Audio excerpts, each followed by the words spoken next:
لوگوں سے وہ کام بنتے ہیں جو نہ پیسے سے بنتے ہیں نہ مجاہدے سے بنتے ہیں۔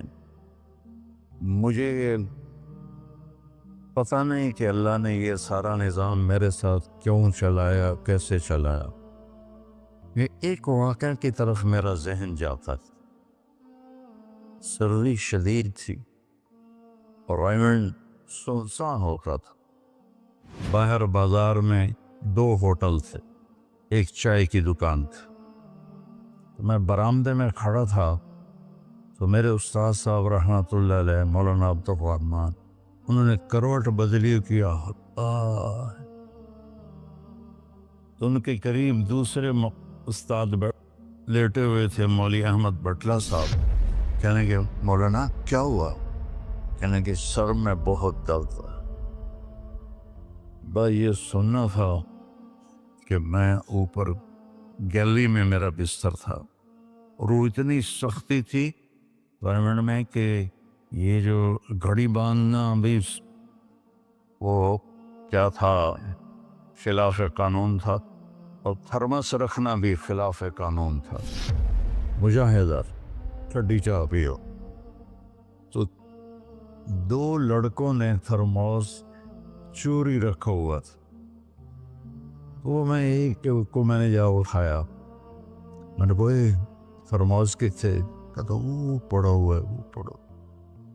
تو میں نے اسے اٹھایا، بغل میں ڈالا اور میں نے بازار کی دوڑ لگا دی۔ 10 بج رہے تھے اور 10 بجے سناٹا، 250-300 کا تو مجمع ہوتا تھا رائمنڈ۔ میں کہا یا اللہ کوئی دکان کھلی ہو، یا اللہ کوئی دکان کھلی ہو۔ تو میں ننگے پاؤں، دسمبر کا مہینہ تھا، میں ننگے پاؤں دوڑا اور میں نے دیکھا تو وہ چائے کی دکان کا دروازہ بند تھا اور روشنی آ رہی تھی۔ میں نے کہا یہ لگتا کھلی ہوئی ہے۔ تو میں نے اس کے کواڑ ایسے کیے تو وہ کھل گیا۔ تو آگے وہ دکان والا، اس کا نام تھا انور ملتانی رحمۃ اللہ۔ یہ میں آپ کو بتا رہا ہوں 73-74 کی بات۔ تو وہ بیٹھا ہوا تھا۔ میں نے کہا بھائی انور چائے بنانی ہے۔ کہا بھائی میں تو بھائی میں تو تھکا ہوا ہوں، یہ دودھ پڑا ہے خود ہی بنا لے۔ تو میں نے کہا چولہا کا، یہ چولہا بھی پڑا ہے۔ تو میں نے وہ ہوتے تھے ہوا بھرنے والے چولہے، اس سے میں نے دودھ گرم کیا، پتی ڈالی، چائے بنا۔ چائے کی دکان پہ سر درد کی گولی کا کیا کام ہے؟ میں نے کہا بھائی انور کوئی سر درد کی گولی ہے؟ ارے بھائی وہاں دیکھ لے شاید پڑی ہو کوئی، وہ کھڑکی سی تھی۔ جب میں نے وہاں دیکھا تو ایک گولی ساری ڈان ہوتی تھی، وہ وہاں پڑی ہوئی تھی اور اس پر مٹی جمی ہوئی تھی۔ جب اللہ کچھ دینا چاہتا ہے، میں نے وہ گولی اٹھائی، وہ پھر دوڑ لگائی ننگے پاؤں، اور مولانا رحمہ اللہ فوت ہو گئے، سر پر رضائی لے کے لیٹے ہوئے تھے۔ تو میں نے ایسے پاؤں دبائے تو انہوں نے رضائی اٹھا کر، ہاں کیا بات ہے؟ میں نے کہا جی یہ چائے ہے اور یہ سر درد کی گولی ہے، آپ کو درد ہو رہا ہے، نوش فرمائیں۔ تو ان کے ہونٹ ہلے۔ میں نے نہیں سنا، دعا دی انہوں نے مجھے۔ کیا دعا دی؟ وہ خود فرماتے تھے کہ طارق جمیل کی قبولیت میری دعا سے ہے، اور ایک میرے ساتھی تھے مولوی خورشید کی قبولیت میرے ڈنڈوں کی وجہ سے، اس کی پٹائی بہت کی تھی انہوں نے۔ تو میرے بارے میں فرماتے تھے کہ یہ میری دعا کا اللہ نے اس کو سلا دیا ہے۔ تو انہوں نے بے ساختہ مجھے دعا دی، وہ میں نے سنی نہیں۔ چائے پلائی، گولی کھلائی، اللہ نے کیا سے کیا کرتے۔ میں اپنی بیگم پھوپھی رحمۃ اللہ علیہ، والدہ رحمۃ اللہ علیہ کے ساتھ حج پہ گیا۔ ان کو لے کر میں باہر نکلا تو 2 بوڑھی عورتیں بیٹھی تھیں۔ میں کہ اماں جی کیوں بیٹھی ہو؟ کہ پتہ بھول گئی ہیں. اب میرا بھی وہ دوسرا حج تھا, مجھے بھی مدینہ کا حدود اربا پتہ نہیں تھا. میں کہا کوئی ہے تھوڑے کول کارڈ؟ انہوں نے کہا اے کارڈ ہے. میں کہا اچھا آ جاؤ. اور دونوں چل پڑی. مجھے ایک عرب ساتھی نے پورا گھر دے دیا ہوا تھا. جو دروازے پر پہنچے تھے ایک اور کھانے لگی, نہیں میں نہیں جانتی. وہ کرنے کے ویک ہے نا شور شریف لگتا ہے کوئی ایڈی وڈی گل, آ جا آ جا. وہ جہاں کو لے کے میں نے اپنی بیگم سے کہا کہ ان کو کھانا کھلاؤ, اور وہ کارڈ لے کر میں اپنے ایک دوست کے پاس گیا, وہ جو جس کا گھر تھا. میں نے کہا اٹھو دکان سے اور یہ پتہ تلاش کروا. تو ہم دونوں گاڑی میں بیٹھے اور گھومتے گھومتے گھومتے کوئی آدھے گھنٹے کے بعد ہم نے وہ بلڈنگ تلاش کری. تو ہم واپس آئے تو دونوں مائیاں عرب والے کی تھیں, سوئی پڑی تھی. میں نے کہا اماں جی اٹھو, تھوڑا گھر ویکھ آیا تو لے جانا.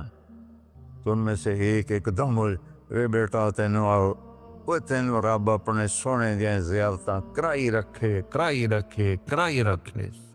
میں نے بیگم سے کہا بیگم یہ دعا قبول ہو گئی.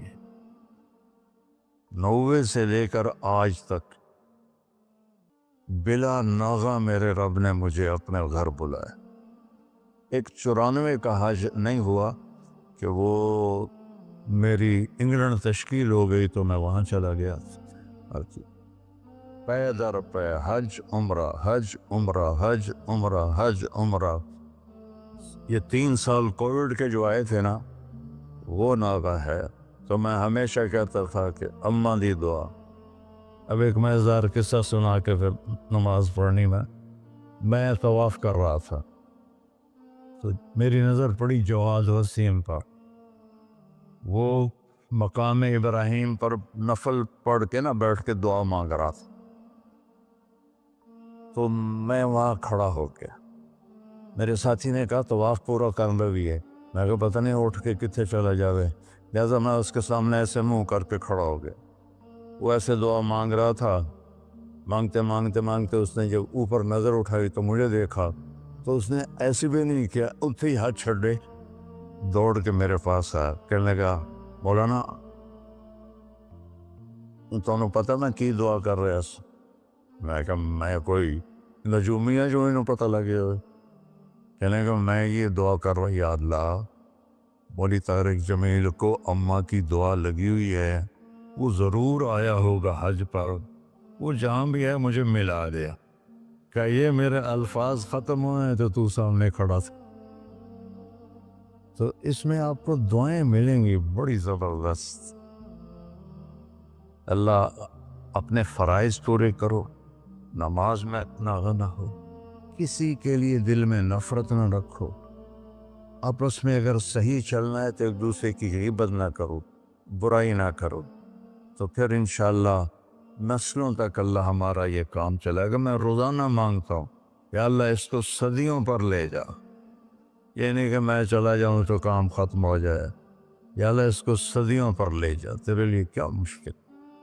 تو میں آپ سب کا شکر گزار ہوں, اور یہ جو انہوں نے اتنا خوبصورت انتظام کیا ہے اس پر بھی انتظام والوں کا بڑا شکر گزار ہوں. پتہ ہے اس بستی کا نام کیا تھا پرانا؟ ڈل لالا. ڈل کہتے ہیں اس کنویں کو جس میں پانی نہ ہو, اس کو ڈل کہتے ہیں. تو یہاں پہلے آبادی نہیں تھی. 1945 میں ہمارا گاؤں ہے وہ ادھر حسین پراڑی والا, وہ 300-400 سال پرانا گاؤں ہے. تو جیسے برادریوں میں ہو جاتی ہے خبر, تو وہ کچھ ہوا ہوگا ہماری تو پیدائش سے پہلے. تو میرے تایا رحمۃ اللہ علیہ میاں حق نواز, انہوں نے آ کر یہاں گھر بنایا. اس وقت اس سے 50,000 روپیہ خرچ کیا تھا. تو 1948 میں پھر ان کے چھوٹے بھائی تھے میرے والد, انہوں نے آ کے گھر بنا لیا. تو اس گاؤں کی ابتدا ہوئی اور بسم اللہ ہوئی. تو اللہ تعالیٰ اس سے آباد رکھے, اس چھوٹے سے گاؤں سے اس میں یہ رونقیں لگی رہیں.